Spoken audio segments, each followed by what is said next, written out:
नवीन Panvel sector 15 मध्ये तरुणाला अमानुष मारहाण। गाव गुंडांचा हैदोस वाढत असूनही खांदेश्वर पोलिसांची टाळाटाळ।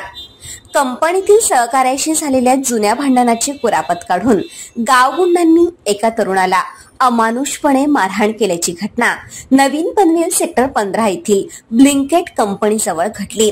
सिद्धेश विनोद भुईर असं या जखमी तरुणाचं नाव असून खांदेश्वर पोलीस ठाण्यात त्याने दिलेल्या फिर्यादीवरून चौघांवर गुन्हा दाखल झालाय। या प्रकरणी पोलीस टाळाटाळ करत असल्याने गावगुंडांची दहशत वाढत असल्याचं सिद्धेशचं म्हणणं आहे। सिद्धेश भुईर हा सेक्टर 15 मधील ब्लिंकेट कंपनीत स्टोअर कीपरची नोकरी करतो। कंपनीतील सहकारी नरेश दीक्षित याच्याशी त्याचा पूर्वी वाद झाला होता। त्याची कुरापत काढून 21 डिसेंबरला रात्री 10च्या सुमारास सनी गायकवाड, अभिजित गायकवाड, संदेश गायकवाड, प्रकाश थापा, ओंकार भुईर यांच्यासह टेंबोडे गावातील अन्य गुंडांनी सिद्धेशला अमानुषपणे मारहाण केली।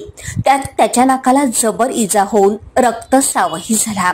काही वेळानंतर मारहाण करणारे MH46 BV 6647 या क्रमांकाच्या काळ्या इर्टिका गाडीतून पसार झाले।